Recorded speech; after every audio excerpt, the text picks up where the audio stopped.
Shalom Alaikum mga kapatid. Sa pinagpalang araw, sa pinagpalang Martes,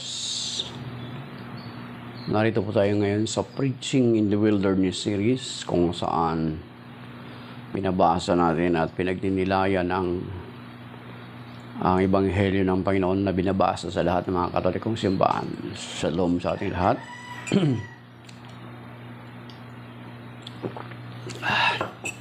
Before that, we will start. In the name of the Father, the Son, the Holy Spirit. Amen.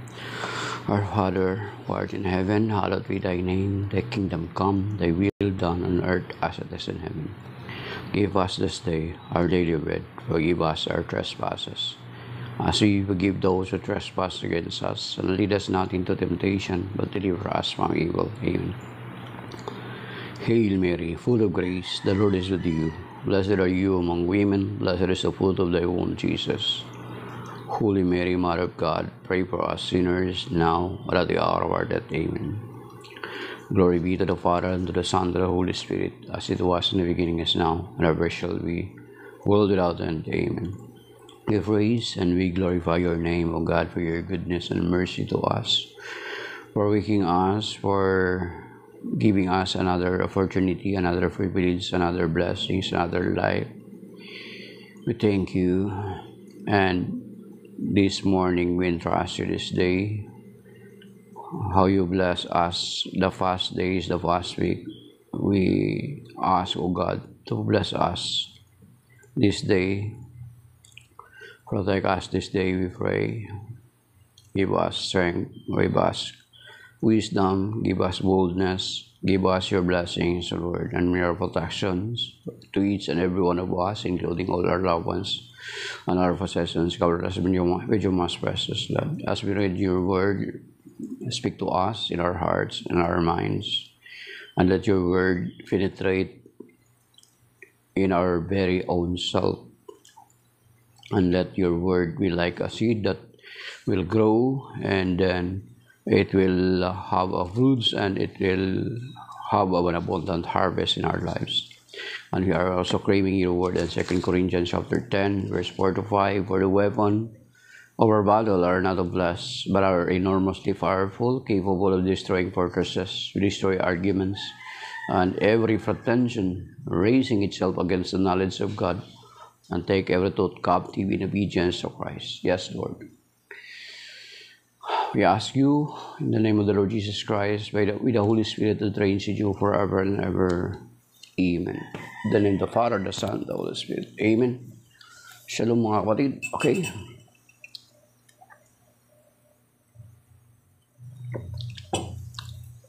Sabi nga ni Brother Romy is kape. Kaupasapin ang Panginoon every day. Okay, so binabati natin yung mga elders natin, si Kuya Romy Nunez, si Brother Joseph June Quijano. Yan. Okay.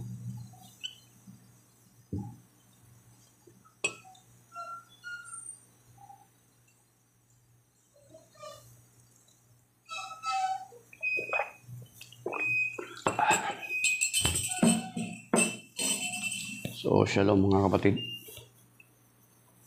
The Gospel of the Lord is taken from the Gospel according to St. John chapter 8, verses 21 to 30. Glory to you, Lord. He said to them again, I am going away, and you will look for me, but you will die in your sin. Where I am going, you cannot come. So the Jews said, he is not going to kill himself. Is he because he said, where I am going, you cannot come? He said to them, you belong to what is below. I belong to what is above. You belong to this world, but I do not belong to this world. That is why I told you that you will die in your sins. For if you do not believe that I am, you will die in your sins. So they said to him, who are you? Jesus said to them, what I told you from the beginning. I have much to say about you in condemnation, but the one who sent me is true, and what I heard from him I tell the world." They did not realize that he was speaking to them, the Father. So Jesus said to them, "When you lift up the Son of Man, then you will realize that I am, and that I do nothing on my own, but I say only what the Father told me. The one who sent me is with me. He has not left me alone, because I always do what is pleasing to him. Because he spoke this way, many came to believe in him." The Gospel of the Lord. Praise to you, Lord Jesus Christ. Ayan, mga kapatid. So, ang Ebanghelyo ngayon ay tuloy-tuloy na hinahango dito kay St. John, mga kapatid. At ngayon ay ang kausap pa rin ng Panginoong Kristo ay ang mga Hudyo, kung saan hindi nila mapaniwalaan o matanggap na ang Panginoong Kristo ang Mesiyas. Dito pinapakilala ng Panginoon ang kanyang sarili at sinasabi niya na, "I am going away and you will look for me, but you will die in your sin. Where I am going, you cannot come." So the Jews said, "He is not going to kill himself. Is he because he said, 'Where I am going, you cannot come'?" He said to them, "You belong to what is below. I belong to what is above. You belong to this world, but I do not belong to this world. That is why I told you that you will die in your sins, for if you do not believe that I am, you will die in your sins." So pinapakilala ng Panginoon Kristo ang kanyang sarili na He came from the Father, mga kapatid. Kasi kung titingnan natin ang hula ng mga propeta or ang sinasabi ng banal na kasulatan, ay ang Panginoon Kristo ay hindi lamang siya nanggaling sa angkan ni David or ipinanganak ni Mama Mary at naging poster child ni San Jose, ay ang kanyang origin ay talagang galing siya sa Ama. Ito yung sinasabi niya, pinapakilala niya, which is sinasabi ng banal na kasulatan, mga kapatid. Kasi di ba nung nagkasala ang tao, inihula na ililigtas ng Panginoon or nangako na siya kaagad doon mismo sa kung saan sila nagkasala, doon sa Garden of Eden, doon din nangako ang Diyos na magpapadala siya ng magliligtas sa kanyang bayan.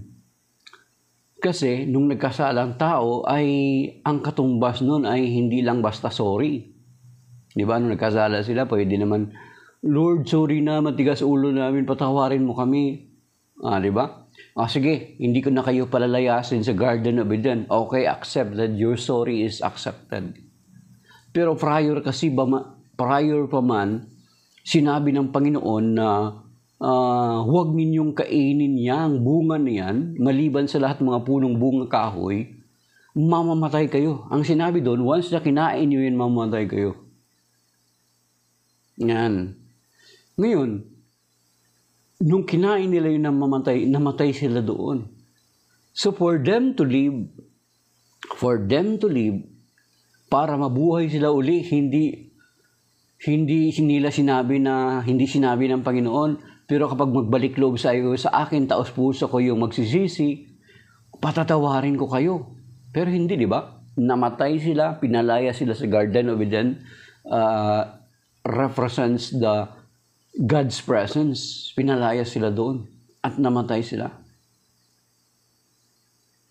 And for us to live, ay kinakailangan merong maghahandog ng kanyang sarili para sa ating kaligtasan, mga kapatid. Para tayo ay muling mabuhay. Kaya nga, di ba sinabi ng Panginoon na sa John chapter 14, verse 6, sabi niya, "I am the way, the truth, and the life." Di ba, mga kapatid?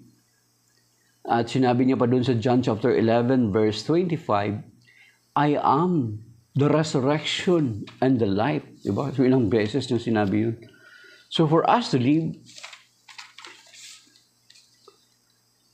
sa harapan ng Panginoon ay kinakailangan na there is someone or meron dapat ihandog. Yan mga kapatid. Sabi dito sa John chapter 5 verse 21, For just as the Father raises the dead and gives life, so also does the Son give life to whomever He wishes, mga kapatid. So nagbibigay siya ng buhay. So ang Panginoong Jesucristo yung magbibigay buhay because He is life. John 14:6, di ba? Memorize natin yan. I am the way, the truth, and the life, mga kapatid. Okay. Sabi dito, He said to them, You belong to what below, I belong to what is above. I belong to what is above. You belong to this world, but I do not belong to this world. So kung ang Panginoong Jesucristo, malinaw, mga kapatid, kung ang Panginoong Jesucristo ay purely human being lamang, hindi siya nagkatawang tao, purely human being, hindi niya dapat sinabi itong mga pananalita na ito, mga kapatid. I belong to what is above. Okay? Sabi niya, You belong to this world, but I do not belong to this world. O, di ba? So, malinaw naman yun na ang Panginoong Jesucristo ay He is not just merely human being, kundi siya ay Diyos na nagkatawang tao. Kaya nga, alinaw naman yan, palagi natin paulit-ulit. Kaya itong John chapter 8, kailangan basahin natin itong buong chapter 8, mga kapatid. Huwag tayong magpalinlang na ang babasahin natin yung verse 40 lang. Kasi dito pa lang sa, ngayon, sa binabasa natin, may makikita tayo. At may maintindihan tayo. Sabi niya, I am not belong to this world. So kung tao lang ang Panginoon Jesucristo, talagang purong tao lang, na hindi siya Diyos na nagkatawang tao, dapat hindi niya sasabihin ng ganito. Okay? At balikan natin mga kapatid. Siya, You belong to this world, but I do not belong to this world. That is why I told you that you will die in your sins, for if you do not believe that I am. Okay? That I am. You will die in your sins. You see? So, ang Panginoon Jesucristo malinaw na sinasabi doon sa Isaias pa lang, sa aklat pa lang ni Propeta Isaias, mga kapatid, at saka doon sa Philippians chapter 2, verse 5 to 8, ano sinasabi doon sa aklat ni Isaias? 7:14, di ba? Ang linaw doon. A virgin shall conceive a child, and his name will be called Emmanuel. Then, pagdating doon sa Isaiah chapter 9, verse 6, siya ang makapangyarihang Diyos, walang hanggang Ama, ang prinsipe ng kapayapaan. Isang batang lalaki ipanganak, siya ang tatawaging prinsipe ng kapayapaan, walang hanggang Ama, makapangyarihang Diyos. Oh, you see? And then pagdating doon sa John chapter 1, verse 1 to 3, mga kapatid, and then verse 14, di ba anong sinasabi doon? In the beginning was the Word, and the Word was with God, and the Word was with God, and the Word was God. He was with God in the beginning, and without Him, nothing is created. Then pagdating sa verse 14, mga kapatid, and the Word was made flesh and dwelt among us. Nanirahan. Yan, mga kapatid. Okay? And the Word became flesh and made His dwelling among us, and we saw His glory. Nakita namin ang Kanyang kalwalhatian. Kalwalhatian katulad ng sa Ama. Bugtong na anak na puno ng grasya at katotohanan. So you see, He belong. Sabi niya, I am not belong to this world. Then, balikan natin mga kapatid. That is why I told you that you will die in your sins, for if you do not believe that I am. So kapag hindi natin paniwalaan na ang Panginoon Kristo ay Diyos, ay mamamatay tayo sa ating mga kasalanan. Bakit? Itong mga kapatid, yung verse 24, take note. Sabi dito sa verse 24, that John 8:24, that is why I told you that you will die in your sins, for if you do not believe that I am, you will die in your sins.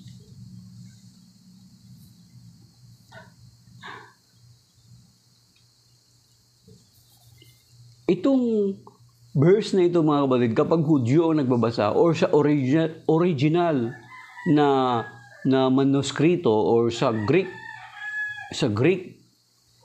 and Hebrew language, itong I am mga kapatid ay kung nagbabasa kayo ng Biblia, ito yung pangalan na ipinakilala ng Diyos kay Moses doon sa bundok ng Sinai, mga kapatid.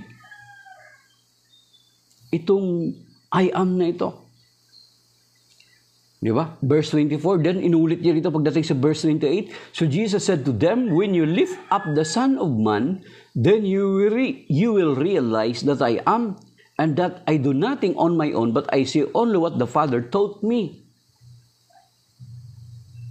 You see? Mga kapatid, I am, itong I am na ito is not just ako. I am ako. Ako. Ako. I am ako. It's not just that way, mga kapatid, hindi lang ganyan.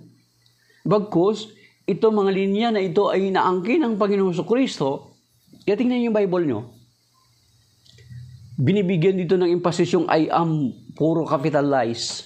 Because this title were given by God to Moses. Naalala niyo ba nung nag-reveal ang Panginoon sa Mount Sinai kay Moses? Prior niya i-liberate yung bayan ng Diyos sa Egypt. Naalala niyo ba yun?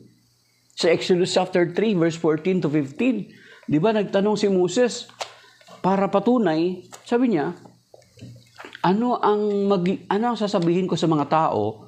Sino ang nagsugo sa akin? Kung magtatanong sila. Ano sasabihin ko?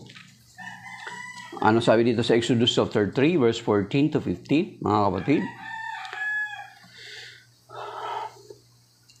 God replied, I am who I am. Then he added, this is what you shall tell the Israelites, I am sent me to you.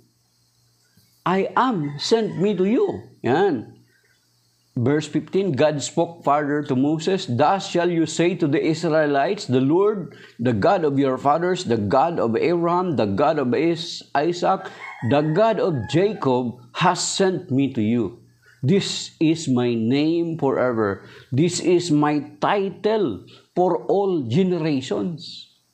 So you see, hindi lamang basta nagsabi naman, ako, yung sinasabi ng Panginoon Kristo sa Ebanghelyo ngayon, kundi ni-reveal niya ang sarili niya that He is the I am. The name that was given to Moses noong nag-reveal ang Diyos kay Moses doon sa bundok ng Sinai. Exodus chapter 3 verses 14 to 15. Ulitin natin mga kapatid para maintindihan natin. Yan. Sabi, kung hindi kayo pinapabasa ng Bible, i-take note nyo, basahin nyo. Sabi rito, God replied, I am who I am. Then he added, this is what you shall tell the Israelites, I am sent me to you. God spoke further to Moses, thus shall you say to the Israelites, the Lord, the God of your fathers, the God of Abraham, the God of Isaac, the God of Jacob has sent me to you. This is my name forever. This is my title for all generations. And that title was claimed by our Lord Jesus Christ in today's gospel. 2 beses niya. Actually, hindi lang 2 beses niya dito binanggit yan sa John chapter 8, mga kapatid. Yan. Hindi lamang yun, dalawang beses. Basahin niyo po ng buo. Okay? Kasi sa bukas, baka babasahin ulit kayo, huwag na muna nating huwag na muna nating kontahin. Kasi baka bukas, babasahin, ulitin lang din natin. Pero yun nga, kapag inuulit-ulit, ibig sabihin, the Lord is wanted us to realize, mga kapatid. That is why, inuulit-ulit yung Ebanghelyo para bigyang diin ng Panginoon at maunawaan natin. Okay? Sabi niya, so yan pala yung title na ibinigay ng Panginoon na siyang titulo rin na ibinigay niya sa kanyang bayan kay Moses nung nagpakilala siya sa ilang, sa Sinai, bundok ng Sinai, bago siya bumalik sa Ehipto para palayain ang bayan ng Diyos. Yun mga kapatid, okay. So Jesus said to them, when you lift up the Son of Man,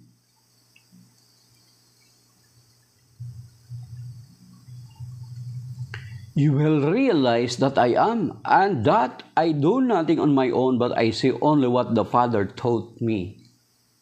Ang tinutukoy ng Panginoon sa Kristo is yung when you lift up the Son of Man, you will realize that I am. Yung you will lift up, ito yung katumbas nung pagpapako sa kanya sa krus.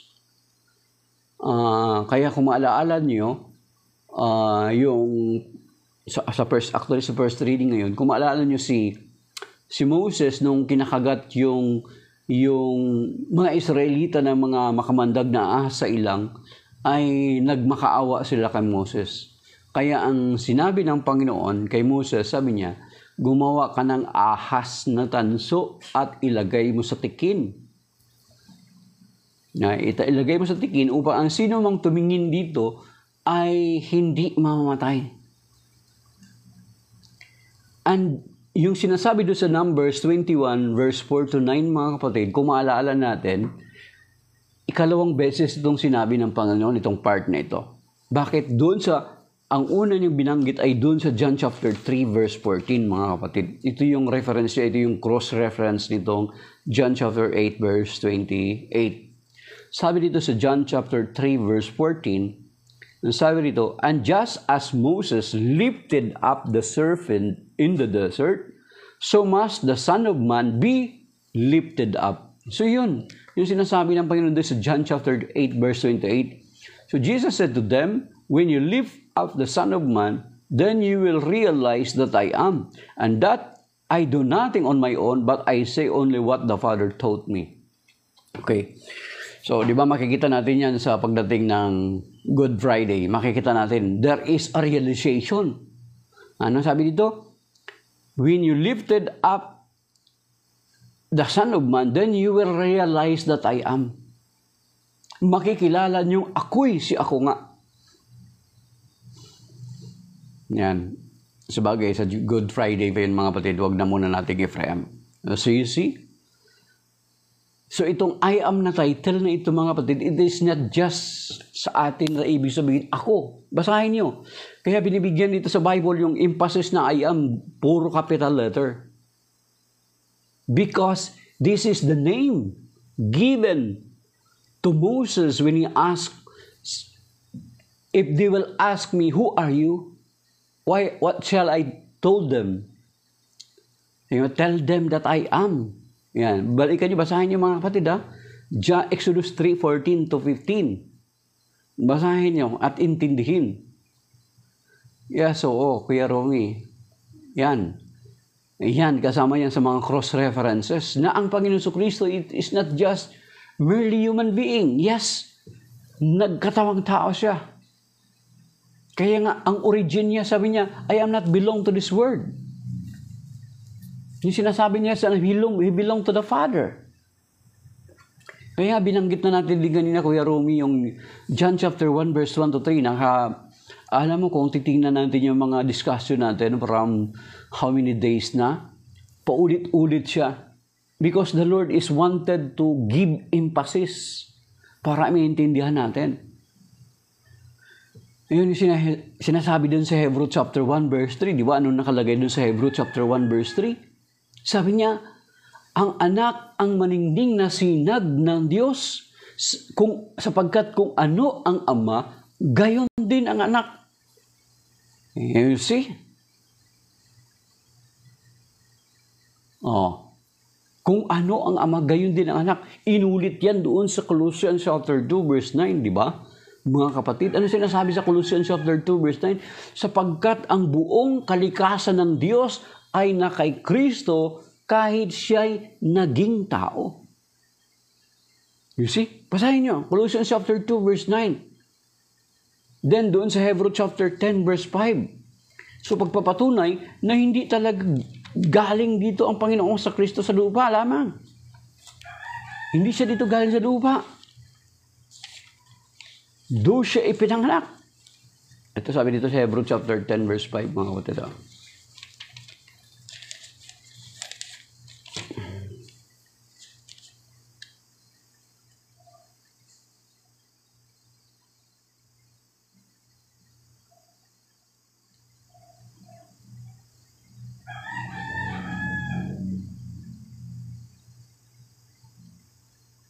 Verse 5, for this reason, when he came into the world, he said, amen? For this reason, when he came into this world, he said. So, paano mo ba sasabihin na when he came into this world, kung taga dito talaga sa lupa? Diba? When he came into this world, because he is not of this world. He just came into this world. When he came into this world, sabi niya, sacrifice and offering you did not desire, but a body you prepared for me. Holocaust and sin offering you took no delight in. Then I said, as it is written of thee in the scroll, behold, I come to do your will, O God. When he came into this world. So, ibig sabihin yun yung sinasabi sa John chapter 8. I am not of this world. Bakit niya sinabi yun? Because he came from the Father. He was with the Father. John chapter 1 verse 1 to 3, in the beginning was the Word, and the Word was with God, and the Word was God. And without Him, nothing is created. Take note na mga kapatid, alam po nag-aaral tayo Tandaan natin yung mga term na Him. So kung yung tinutukoy dyan sa John chapter 1 verse 1 to 3 to 14 are just merely panukala, yung sinasabi diwa, the Bible, the scholars will not use the word Him, He. They're supposed to use the word it. If it is not refers to a person, mga kapatid. So, nagtataka tayo, bakit naniniwala tayo na panukala lang yung sinasabi sa John chapter 1, verse 1 to 3, and then verse 14? Sige nga, balikan natin mga kapatid. Okay. So, John chapter 1, verse 1 to 3. Ulitin natin. Sabi ko sa inyo, inuulit-ulit ito at pinapaintulot ng Panginoon na ulit-ulitin for us to realize, for us na mag-sink in sa atin. Hi Pablo, good morning. Kamusta sa Japan? Sabi dito, in the beginning was the Word, and the Word was with God. Mga kapatid, and the Word was with God. Yan. Take note, was with God. And the Word was God. The very clear statement, mga kapatid. In the beginning was the Word, and the Word was with God, and the Word was God. Yan, hanapin natin yung, intindihan niyo mga kapatid? Verse 2, He was with God in the beginning. Sigurado, Pablo, mamimemorize mo na ito kasi lagi natin ito na ulit-ulit, sir. Okay.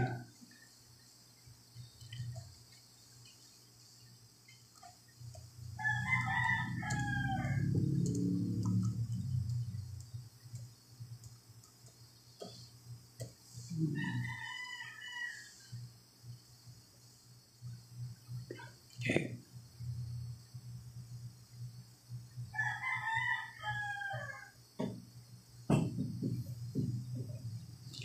Okay, mga kapatid Verse 2, He was with God in the beginning.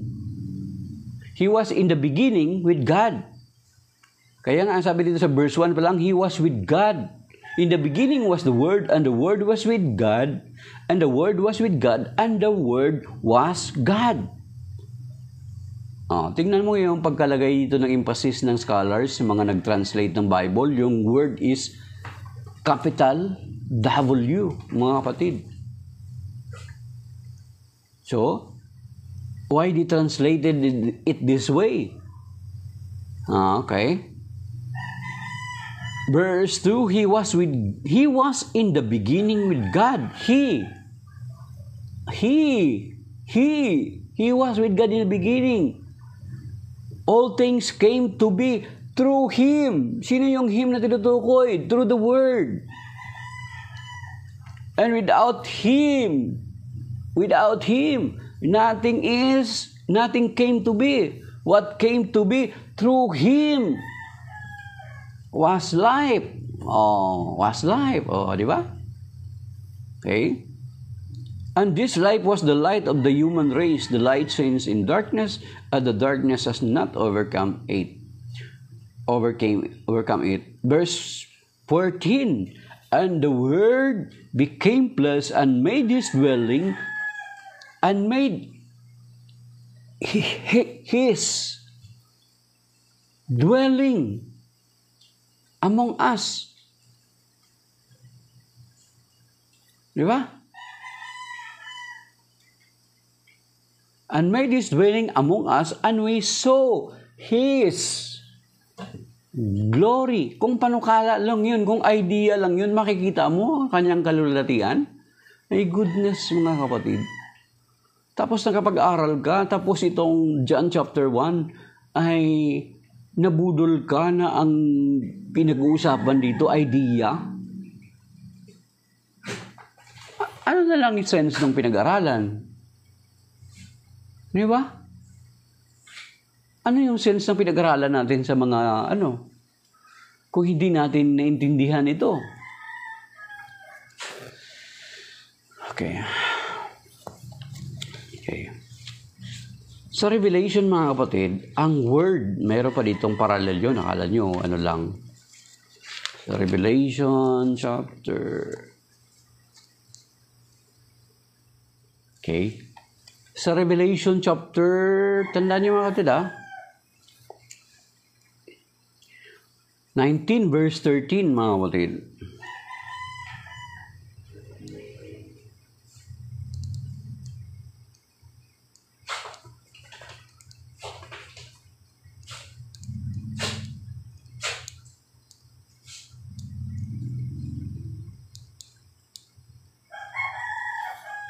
Okay, kita nyo na sa Bible nyo. Sabi dito sa Revelation chapter 19 verse 13, He wore, sinusuot niya, He wore a cloak that had been dipped in blood, and His name was called, tignan and His name was called the Word of God.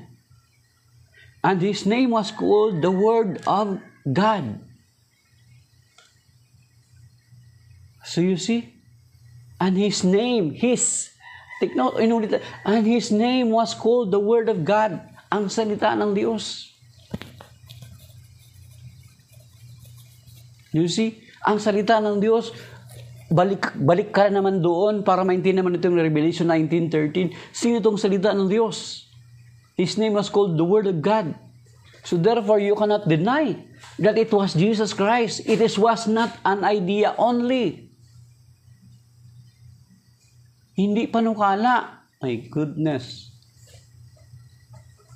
Diba? John chapter 1 verse 1 to 3, In the beginning was the Word, and the Word was with God, and the Word was God. He was with God in the beginning, and without Him nothing is created.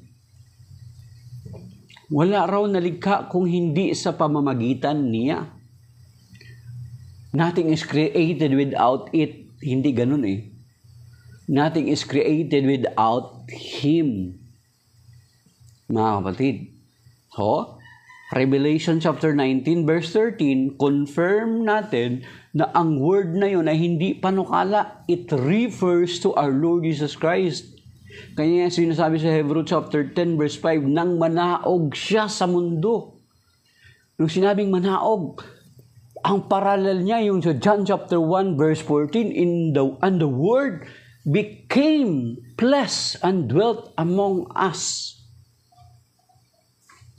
And then sinasabi doon sa Philippians chapter 2 verse 5 to 8, sabi niya, magpakababa kayo katulad ni Kristo, na kahit siya ay Diyos, hindi nagpilit na manatiling kapantay ng Diyos, bagkus sinubad niya ang katangian ng pagka-Diyos at namuhay na katulad ng isang alipin. And then dun sa Hebrew chapter 1 verse 3,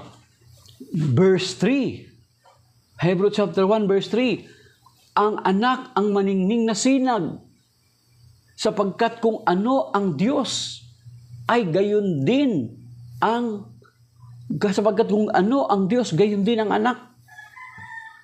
Then sa Colossians chapter 2 verse 9, mga kapatid, anong sinasabi doon? Sapagkat ang buong kalikasan ng Diyos ay na kay Kristo kahit siya'y naging tao.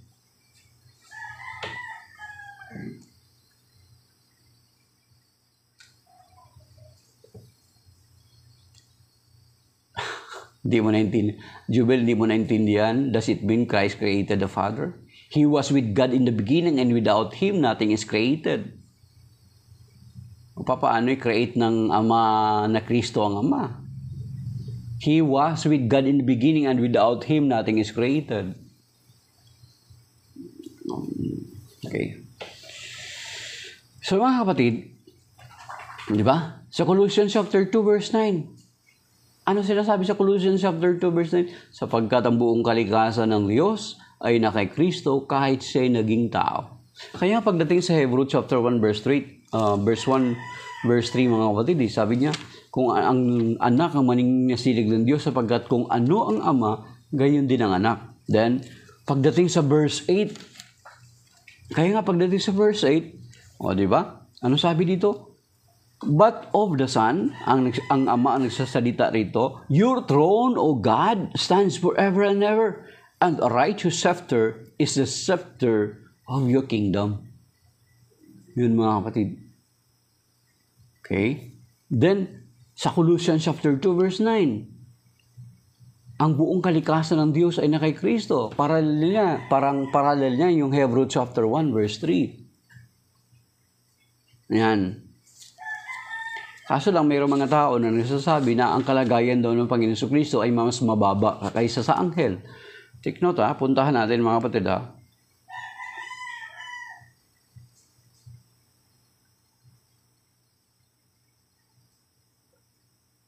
Okay. Sa verse 7, dito sa Hebrew chapter 2 verse 7, ito may mga tao na ginagamit ito mga kapatid. Hebrew chapter 2 verse 7, you made Him for a little while lower than the angels. Hindi nila ito binibigyan, hindi nila i-highlight yung tinatawag na little while. Ano sinasabi sa little while? You made Him for a little while lower than the angels. Yung sinasabing little while. Hindi nila binibigyan ng emphasis yung little while. You made Him for a little while lower than the angels. Bakit lower than the angels? Kasi nagkatawang tao siya. Ang angels, makikita din natin dito sa Hebrew chapter 1 na ang angels ay mga espiritu. So, ginawa siyang lower a little while. Mababa, kasi nagkatawang tao nga siya. Namuhay na parang katulad ng isang alipin. Ayan, hypostatic union, 100% human, 100% God. Ayan. Hindi nila maintindihan yan, Kuya Romy. Yung sinasabi mo. Okay? mga kapatid. So, to understand who Jesus is, hindi pwede na kapag merong sa inyo nagsasabi na ang Panginoon Kristo ay just merely human being by reading John chapter 8 verse 40 and then 1 Timothy 2:5. But the rest of other passages in the scripture, iti-twist na nila. Mga kapatid, kailangan bago mo intindihin yung verse 40, basahin mo muna ng buo ang John chapter 8 at basahin mo muna at intindihin mo muna yung John chapter 1 verse 1 to 3 hanggang verse 14. Para hindi ka magulat doon sa John chapter 8 verse 40, mga kapatid.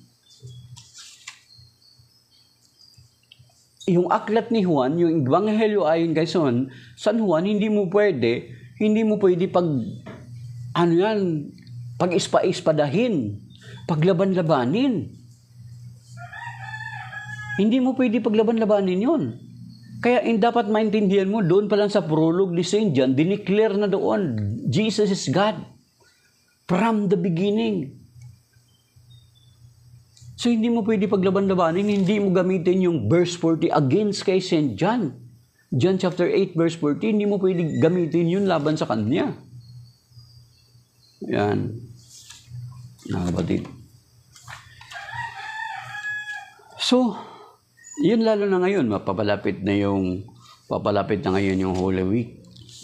Okay? Mga kapatid. Papalapit na yung Holy Week, makikita natin na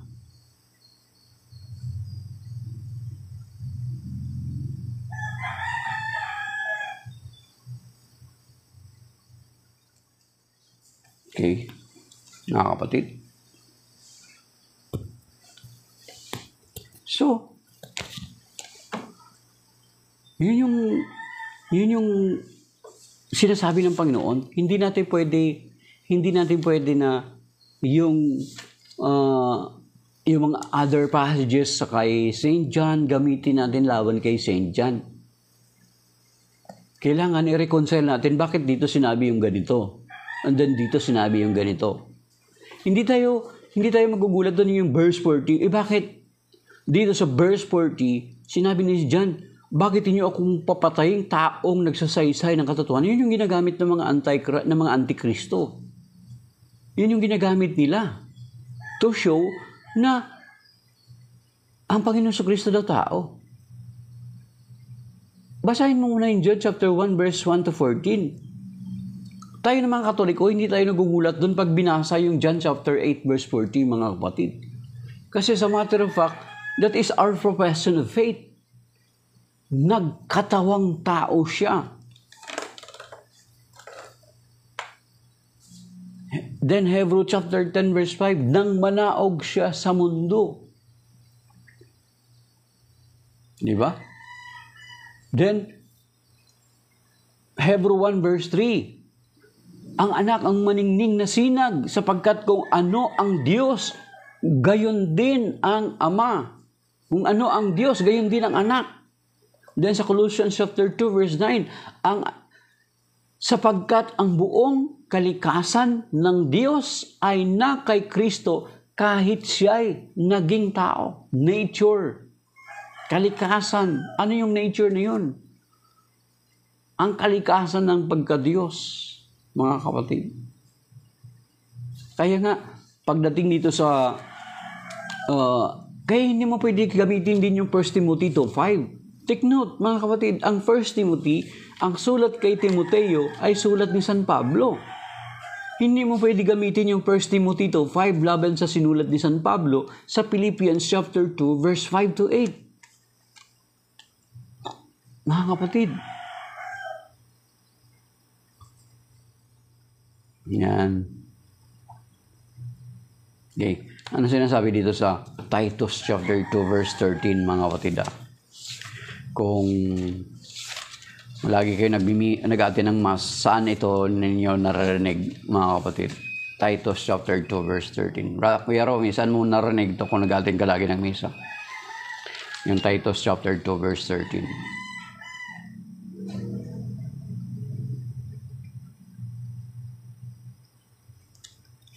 Titus chapter 2 verse 13, Kuya Romy, saan mo natin ito narinig? Okay. Napin natin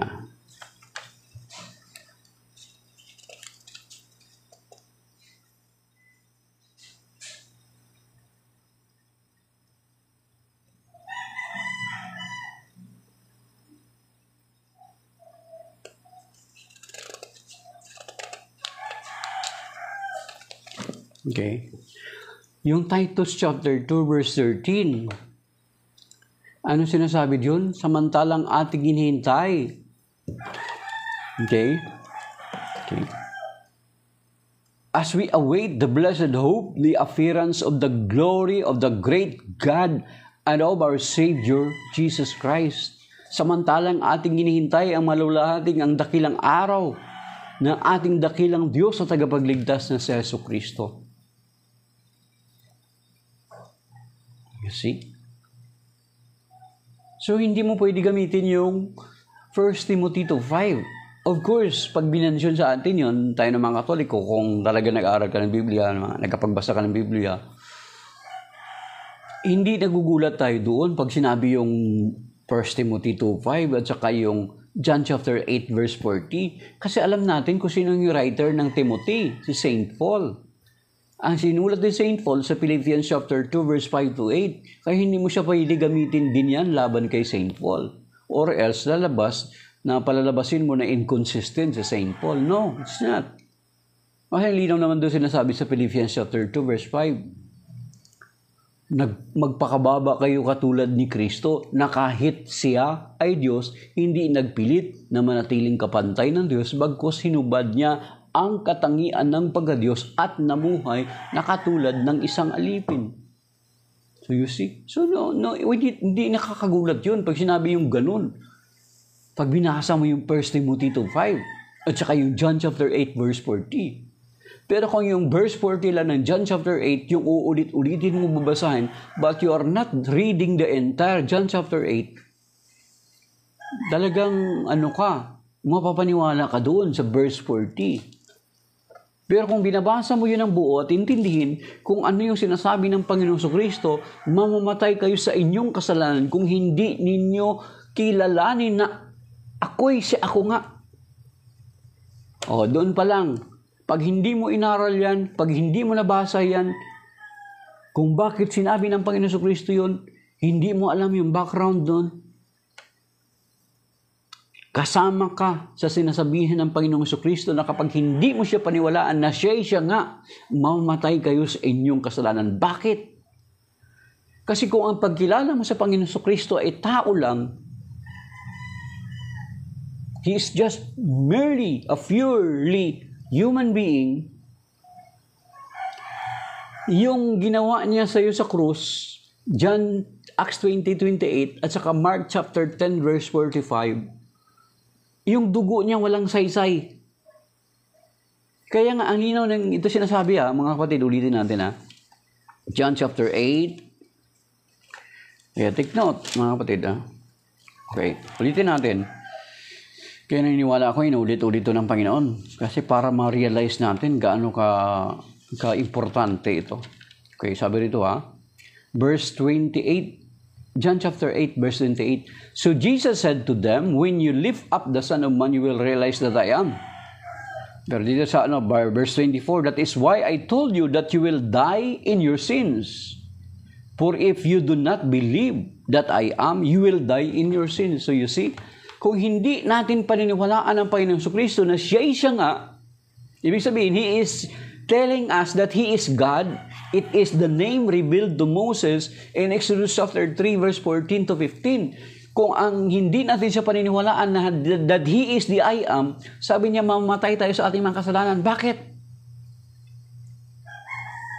Kasi yung dugo na inihandog niya walang saysay para sa inyo. Yung Kristo ninyong tao, ang dugo niya ay walang halaga. Nonsense. Nonsense.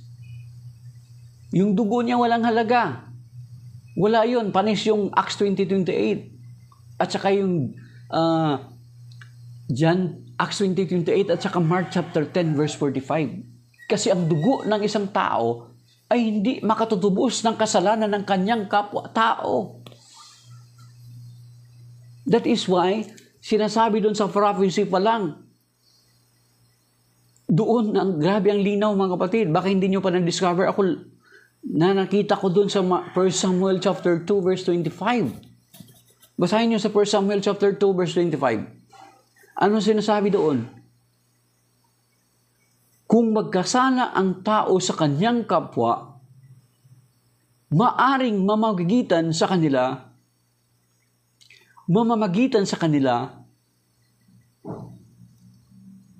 ang Diyos. Ngunit, kung magkasala ang tao sa Diyos, sino ang maaring mamamagitan? May karapat-dapat ba na tao para mamagitan? Kung si Kristo, tao lang, is just mere human being, wala. Hindi ka matutubos ng kanyang dugo.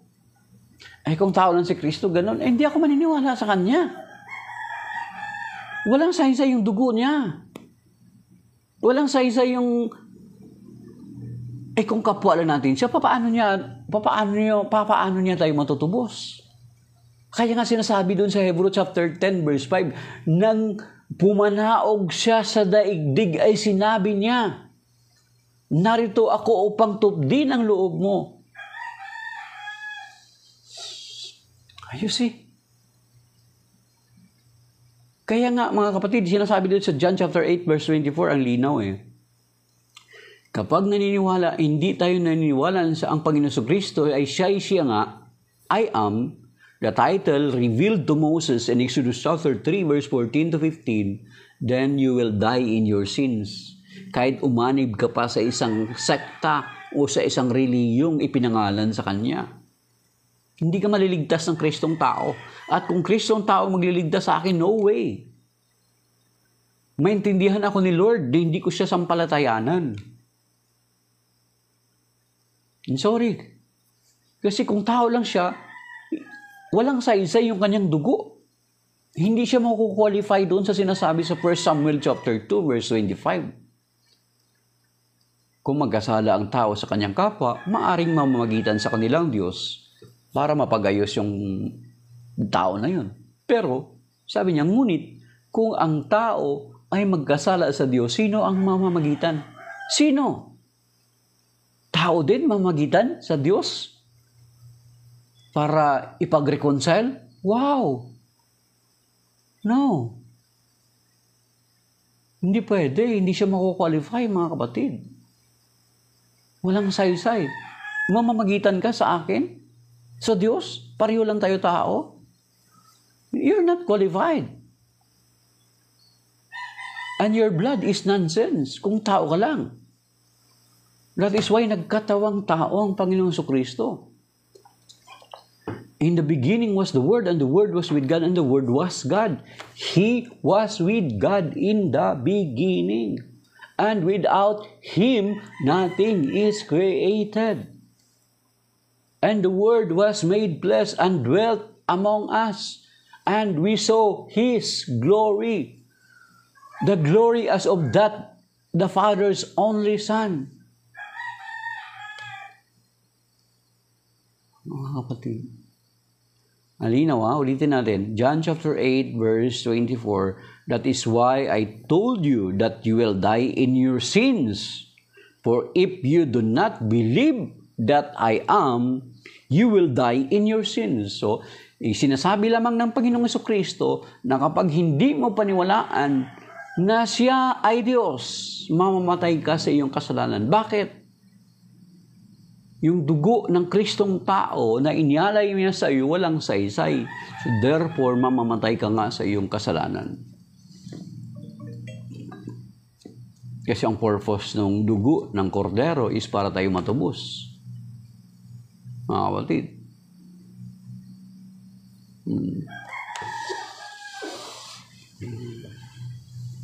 Yun, mga kapatid, yun talaga, Kuya Roby, tingnan mo, kung hindi daw natin paniwalaan na siya nga, take note, ang word dito na, ang translator ng Bible natin, especially itong mga translator ng New American Bible, ang titindi ng mga Bible scholar na nag-translate ito, mga matatalino sa Greek, Hebrew, at saka Aramaic.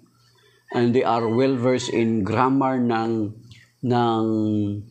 biblical languages. Ang paglalagay dito, capital letter. Bakit capital letter? Kasi itong pangalang I am na ito is the name revealed to Moses in Exodus chapter 3 verse 14 to 15. Kaya nga kung ang pagkakilala mo sa Panginoon Kristo ay tao lang, diyan kasama ka rito sa sinasabihan sa John chapter 8 verse 24 na kapag hindi ninyo sampalatayanan na ako nga, mamamatay kayo sa inyong mga kasalanan.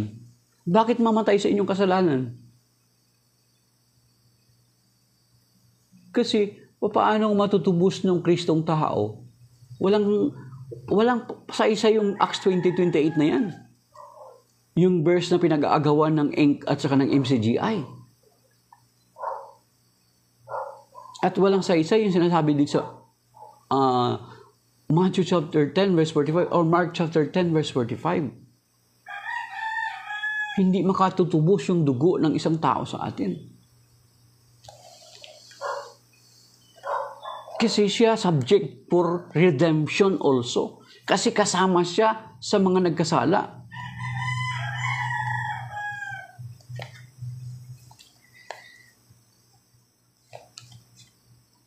Okay. Sabi ni Jiwik ha?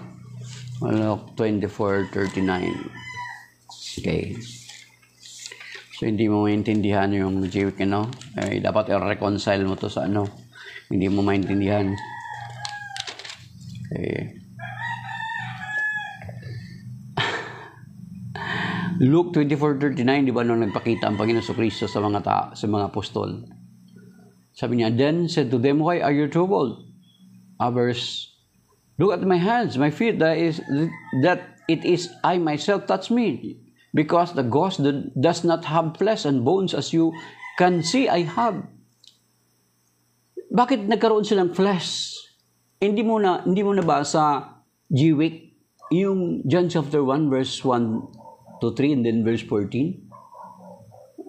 Siguro hindi mo naabutan yung pinagsasabi ko po ulit-ulit na. Intindihin mo yun, no? Hindi mo yata naintindihan? Or hindi mo narinig or hindi mo nabasa? So, hindi mo pwede ito lang yung panghawakan mo. Bakit? Mayroon siyang laman. Kasi naging laman nga siya, John chapter 1 verse 14, and the Word was made flesh and dwelt among us. At yung sinasabi sa Revelation chapter 19 verse 13, na ang kanyang pangalan is nakita sa langit. John chapter 19 verse 13, he wore a cloak that had been dipped in blood, and his name was called the Word of God. Yan, mga kapatid. So, kaya nga, mga kapatid, sana kapag sinabi sa inyo, John chapter 8 verse 40, 1 Timothy 2:5, tapos yung sabi ni Jiwik, Luke chapter 24 verse 39, tingnan ninyo, hindi ako kaluluwa, ako may laman at buto. Natural. Kasi nagkatawang tao nga Paano niya may handog yung sarili niya bilang fulfillment yung sinasabi sa Hebrew chapter 10 verse 5. Hebrew chapter 10 verse 5. Kung hindi siya magkatawang tao, kaya nga nagkatawang tao, Philippians chapter 2 verse 5 to 8, magpakababa kayo katulad ni Kristo na kahit siya ay Diyos, hindi nagpilit na manatiling kapantay ng Diyos, bagkus sinubad niya ang katangian ng pagka-Diyos at namuhay na katulad ng isang alipin. Pag sinabing alipin, tao yun. Pag tao, ibig sabihin, magkakaroon ka ng laman. Paano ka magiging tao kung hindi ka magkakaroon ng laman, ng buto?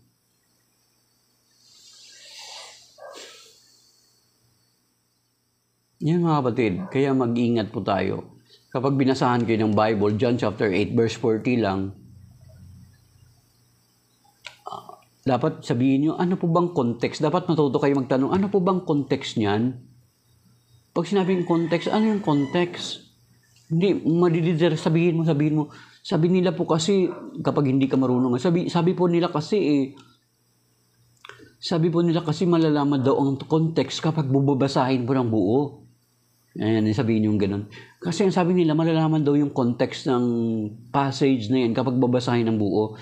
Basahin nga po natin yung mula sa verse 1 ng John chapter 8 hanggang verse 58. Hindi na natin basahin yung later kasi baka bukas yun pa rin yung babasahin. Ulitin ulit mga kapatid.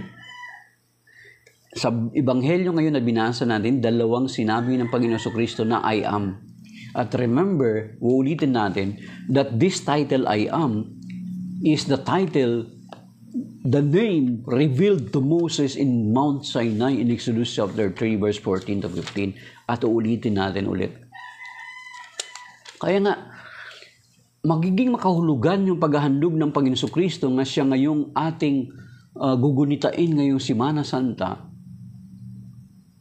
Ay, nabanggit ko na rin yan, 1 Timothy 2:5 kanina. Nabanggit ko na yan. Tsaka John chapter 8, verse 40. Hindi mo yata nabutan yung sinabi ko kanina, no? Sorry kung hindi mo naputan. Kaya hindi mga kapatid, Exodus chapter 3, verse 14 to 15, ano sinasabi dito? Ito yung, nagtanong si Moses, sabi niya, But said Moses to God, When I go to the Israelites and say to them, The God of your fathers has sent me to you, if they ask me, what is his name? What am I to tell them? God replied, I am who am. Then he added, This is what you shall tell the Israelites, I am. Sent me to you. Verse 15, God spoke further to Moses, Thus shall you say to the Israelites, The Lord, the God of your fathers, the God of Abraham, the God of Isaac, the God of Jacob, has sent me to you. Ang karugtong pa, This is my name forever. This is my title for all generations. So you see, then this very title, mga kapatid, na na-reveal kay Moses, ay kinlaim ng ating Panginoon Kristo. Kaya take note, sa translation dito, sabi niya, verse 24, John chapter 8, verse 24.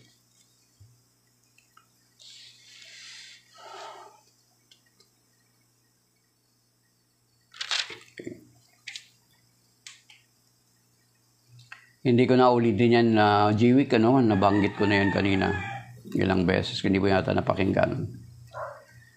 Baka bukas ulit, kasi baka ba ulitin uli yung Ebanghelyo ngayon. The whole chapter ng John chapter 8. Balik ka bukas, ulitin ko ulit sa'yo. Pero ngayon, hindi ko na ulitin yung sinabi ko.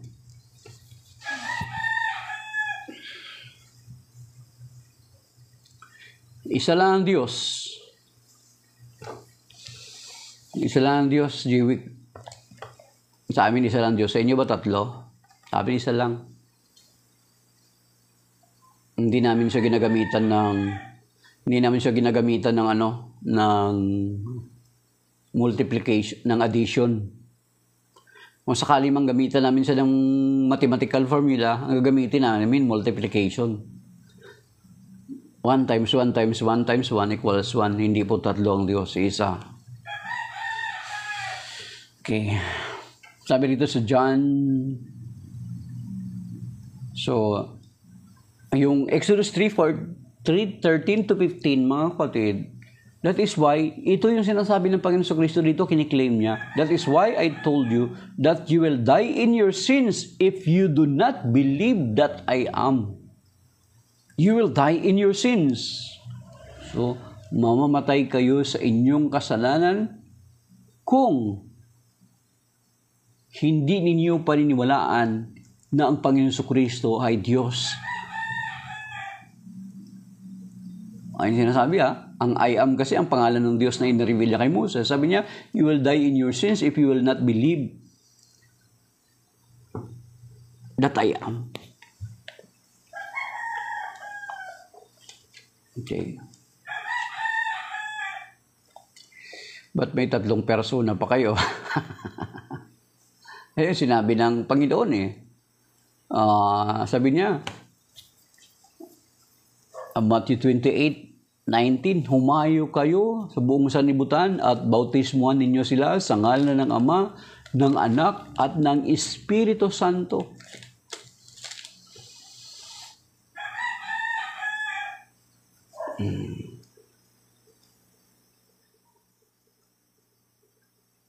Okay. Saka, yung Diyos namin, wala kasing katulad eh. So, kung ang Diyos nyo, yung parang pag sinabing isa ay isa lang, parang katulad ng tao, yan yung mentality nyo. Ibig sabihin, may katulad siya. Para siyang katulad ng tao. Eh, ang Diyos namin kasi walang katulad. Walang kapantay. So, ang tao, pag ang Diyos ay parang tinutulad nyo sa tao, pag sinabing isa, isa lang, ay may kapantay o may kapareho yung may katulad yung Diyos nyo. Katulad ng tao. So, ang Diyos namin kasi makapangyarihan. Ay, sa inyo pala, ano yun yung Diyos nyo? Weak yan. Sa amin kasi, ang Diyos namin, hindi kaya siyang ikontrolin ng mathematics. He is beyond everything. His wisdom is unfathomable. So, pag sinasabi mong ang gagamitin mo sa Diyos is, magagamitan mo siya ng addition ng mathematical formula, then mahina na klase Diyos yun kasi kaya pala siyang saklawan ng creation. Ang Diyos na kinikilala namin cannot be bounded by any mathematical formula or any equation na nilikha ng tao. He is beyond comprehension because He is hindi siya kayang saklawan. Kaya hindi mo siya pwede gamitin na 1 plus 1 plus 1 equals 3. Eh, yun ang lagi. Yun ang pala alam nyo na mathematical formula. Eh, kung gagamitan ng Diyos yung sarili niya ng mathematical formula na 1 times 1 times 1 times 1, equals 1 pa rin. Bakit nyo i-insist na addition lang dapat? Bakit natin saklawan ang kapangyarihan ng Diyos? Kaya ang sinasabi nyo sa Matthew 28:19, Go ye therefore, baptizing them in the names. Hindi naman sinabing in the names eh. In the name of the Father and of the Son and of the Holy Spirit. Matthew 28:19, tingnan mo doon. Hindi niya sinabing baptize them in the names, kundi baptize them in the name of the Father and of the Son and of the Holy Spirit. That is why, mga kapatid, take note, ito yung babala dito. Sa 2 John verse 7, dito na lang maintindihan natin. Sa 2 John verse 7, mga kapatid, ito yung babala. Warning, mga kapatid. Take note, warning. A very strong warning. Sa 2 John verse 7, mga kapatid, ito sinasabi. Many deceivers have gone out into the world. Those who do not acknowledge Jesus Christ as coming in the flesh, such is the deceitful one and the Antichrist. So kung idinideny mo na ang Panginoon Kristo ay naging tao o nagkatawang tao, mapapabilang ka pala sa mga Antikristo. So kung titingnan natin sa kapanahunan natin, 3 grupo ang alam natin na napasok dito, mga kapatid. 3 grupo. Alinaw Many deceivers have gone out into the world. Those who do not acknowledge Jesus Christ as coming in the flesh, such as the deceitful one and the Antichrist. Coming in the flesh. Pag sinabing coming in the flesh, parallel yun sa sinasabi sa Colossians chapter 2 verse 9. Sapagkat ang buong kalikasan ng Diyos ay na kay Kristo kahit siya'y naging tao. Kaya nga, pagdating doon sa Philippians chapter 2 verse 5 to 8, magpakababa kayo katulad ni Kristo na kahit siya ay Diyos, hindi nagpilit na manatiling kapantay ng Diyos, bagkus sinubad niya ang katangian ng pagka-Diyos at namuhay na katulad ng isang alipin. Yan. Kaya ang sinasabi dito sa 2 John verse 7, many deceivers have gone out into the world, those who do not acknowledge Jesus Christ as coming in the flesh, such as the deceitful one and the Antichrist. So kapag hindi mo na-recognize ang Panginoon Kristo ay dumating sa laman, naging laman, John chapter 1 verse 14, ay mapapabilang ka pala sa Antikristo, sa mga deceivers, mga daraya at Antikristo. So mga kapatid. Bigat nun mga kapatid. Okay? So, maybe that is by now mga kapatid. Itong mga Hudyo dito sa Ebanghelyo ngayon, makikita natin yung pagtanggi ng mga Hudyo, mga kapatid. Hindi nila pagtanggap sa Panginoong Kristo. Of course, noong panahon na yun, maintindihan natin, yung sinasabi ko sa inyo, maging hanggang sa Holy Week, makikita natin, maintindihan natin yung mga Hudyo, mga kapatid. Because they are in the state of oppression during those times. So they are expecting they are thinking a great Messiah na katulad ni King David na i-liberate sila sa kamay ng mga Hudyo, liberate sila sa kamay ng mga Romano. So, ang first concern nila kasi, yung primary concern nila kasi, yung physical liberation. Kaya maintindihan natin na naghahanap sila ng Messiah na hindi katulad ng Panginoon Kristo. Kasi ang Panginoon Kristo, wala siyang sundalo. Apostol lang, 12. 12 lang yung mga apostol niya. Tapos, naghirang pa ng 72 pa. Pero wala siyang sundalo. Pumunta siya sa Jerusalem. Sumakay lang siya sa asno. Ang asno is pangdigma.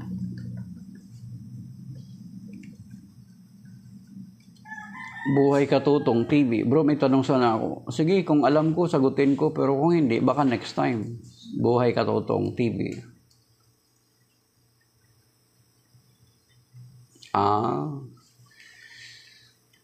Ang Old Testament kasi, Buhay Katutong TV, alam naman natin na si Eva at Adan nagkaanak pa.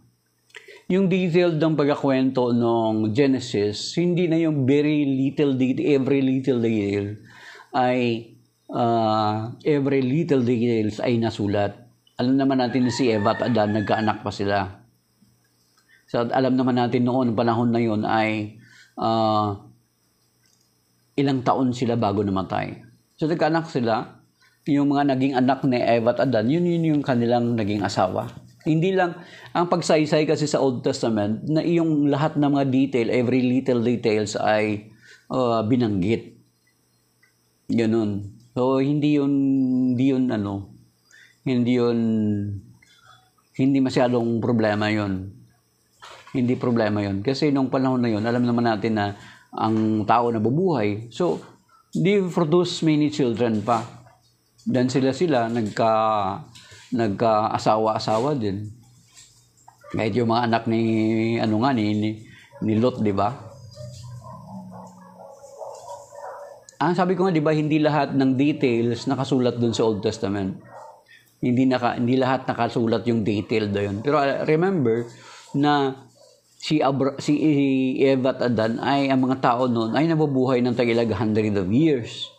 So, makakonclude tayo na yung iba pa nila mga anak, yun yung naasawa ni Cain. Kasi wala namang kinwento na God created another person. God created another person para maging asawa ni Cain. Wala namang ganon.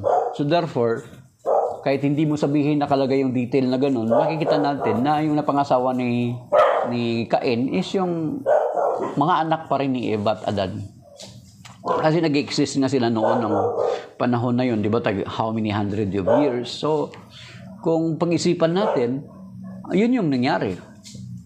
Yung sabi ko sa inyo, hindi lahat ng every little details ay nakalagay doon sa Bible, sa Old Testament, sa Genesis. Pero kung gamitan natin ng kaisipang malawak, na since na nag-exist sila or nagkakaedad sila ng how many hundred of years bago sila namatay. So therefore, nagkaanak pa sila. Okay? Yan. So yun lang bro.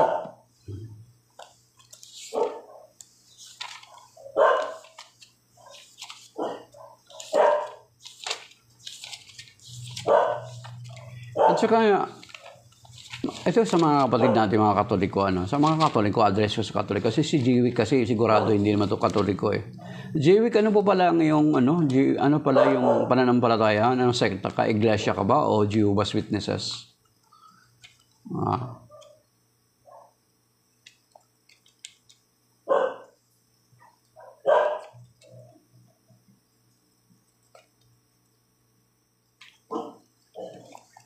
Assignment ko na lang sa'yo, Buhay Katutong TV.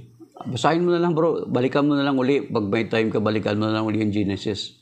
Para at the same time, kapag maganda yung ikaw nagbabasa para at least, maano mo sila, makikita mo.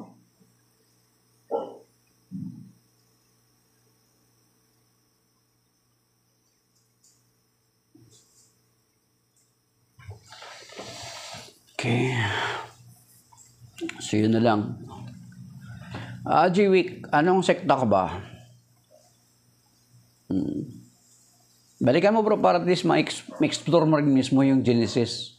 Mas maganda na ikaw din. Kung may tanong ka, of course, i-research mo rin para at least ma-explore mo rin na bakit gano'n. Marami na rin tayo available na mga resources sa website, mga Google, yan.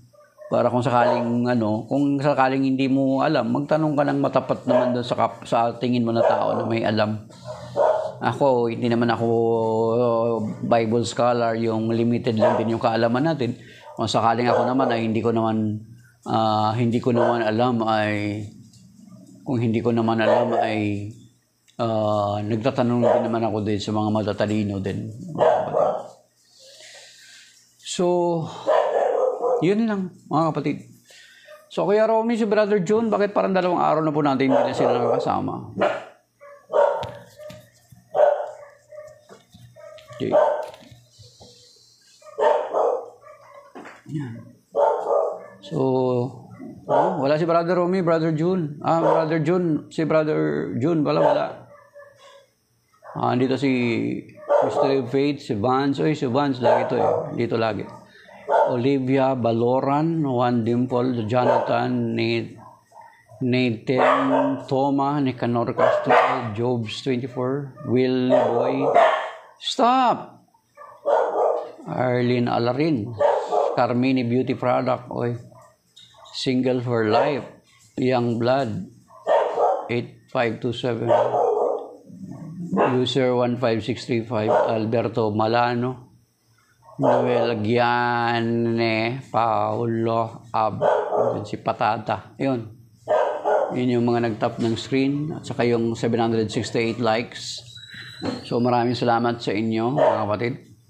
Sa mga kung gusto nyo pala talaga yung totoong marunong at gusto nyo talaga yung tapat sa puso, yung may katapatan sa puso na yung desire mo is talagang matuto, may i-recommend ako sa inyo, Isa sa i-recommend ko sa inyo is sa Pathag Archdiocese of Capiz, or si Brother Dwayne Cartuhano.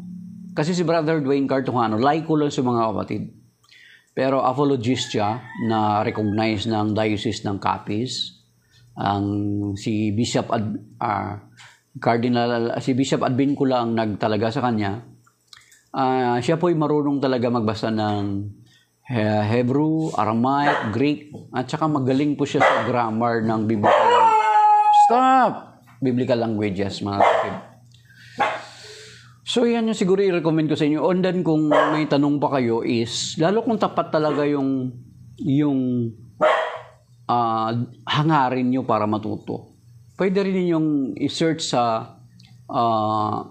Catholic Answer or Catholic.com.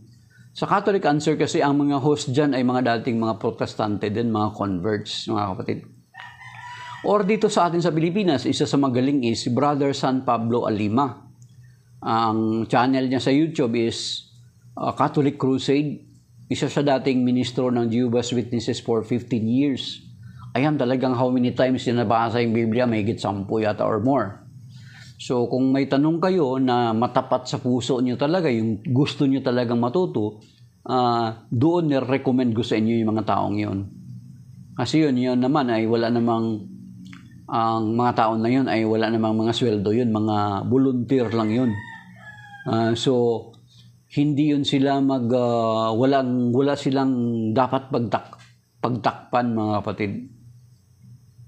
Okay. Ano ba to? Ano ba pangalan mo? Okay. Si Dian. Ano po bang sekta mo, Dian? Okay. Dian, ano po bang sekta mo? Anong denominasyon ka? Okay. Anong religion mo, baga? So yan. A Mystery of Faith, napanood mo na yun kay Rodolfo Calonia Jr., yung testimony niya sa Catholic Crusade. Andun yun, bro. Maganda kung napanood mo sana yun. Okay. So yan, bali na mga kapatid, ano? So, that is by now. Maraming salamat po. Kasi bukas, itong Ebanghelyo. Di ba? Ang ganda, di ba? Yung bata pa na pastor, TV evangelist siya, na-convert siya sa Catholic Church because dahilan dun sa Know the Truth magazine at dahilan dun sa katalungan patungkol sa Bible. Ayun. So si Dian, anong denominasyon ka, Dian? Anong sekta ka? Anong pananampalataya mo? Dian. Bindia, Dian, Makati. Dian, Makati. So yan. So balidi dyan na muna mga kapatid, kasi ang Ebanghelyo na ito bukas, uulitin ulit sigurado, John chapter 8 pa rin bukas ang Ebanghelyo. So, tanda natin, once na kapag inuulit-ulit yung mga pagbasa, inuulit-ulit natin yung mga narinig natin is, dapat wag natin, yan naman ulit. Actually, pinapahintulot ng Panginoon na maulit-ulit ito for us na magkaroon tayo ng realization, mag-sink in sa atin at maisabuhay natin.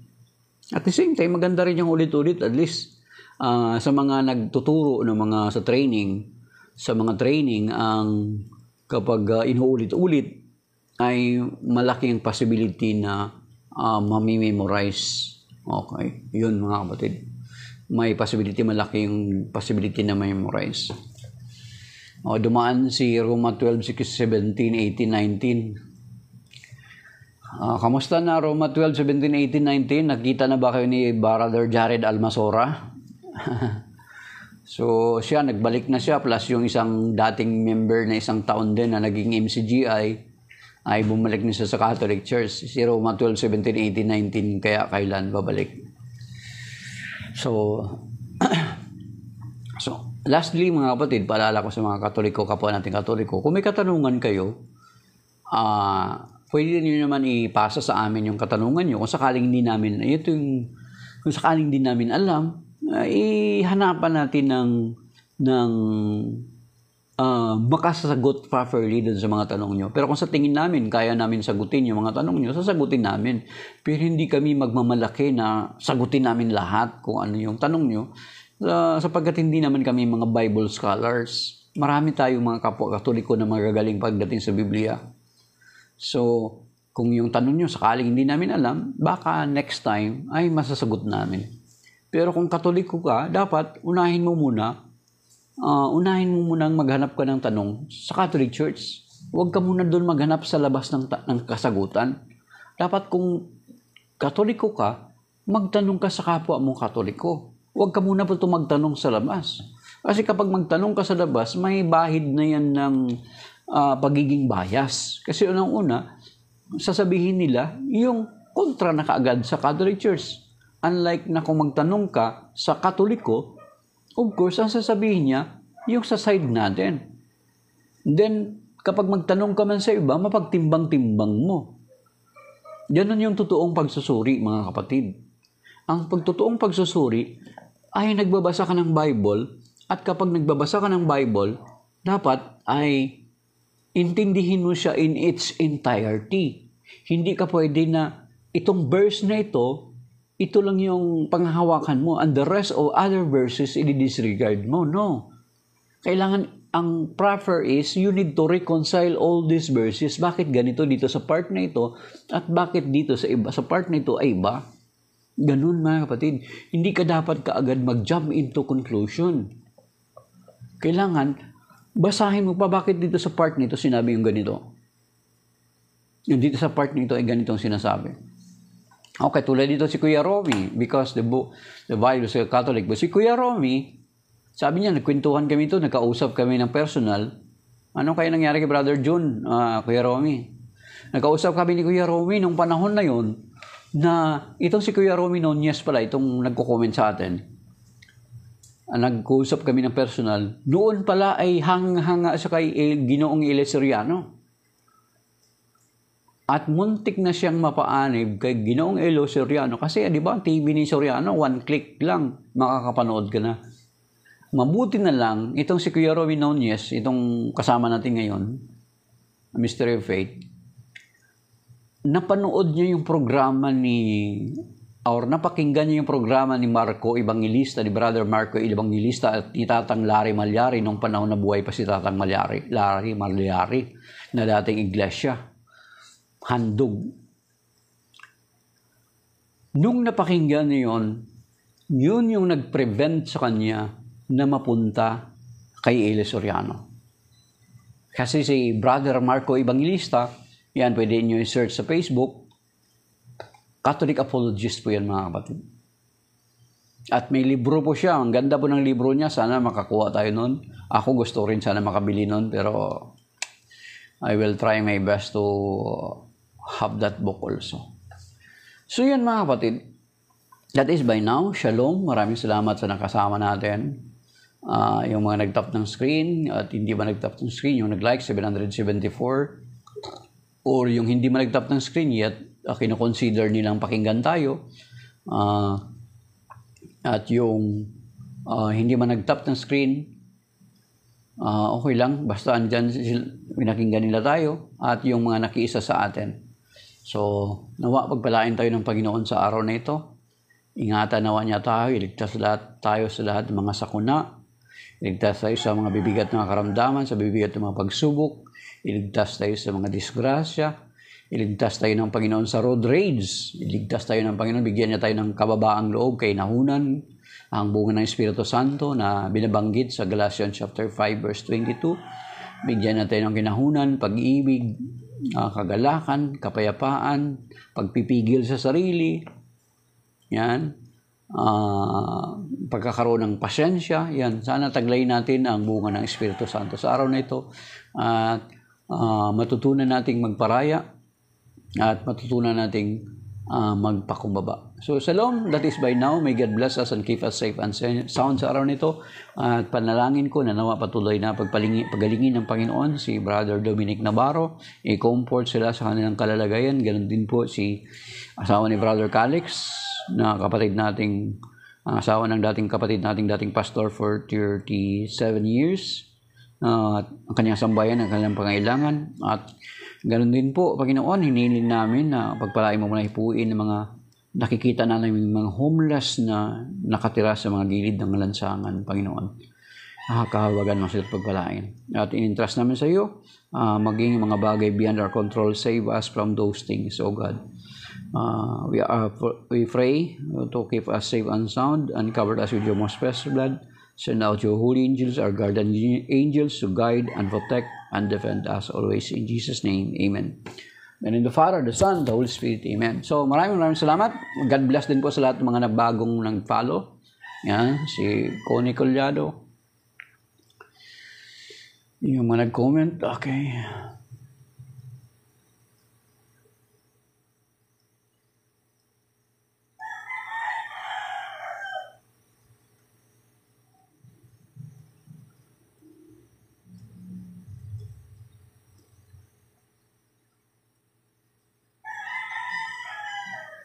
Yung mga nag-like at saka yung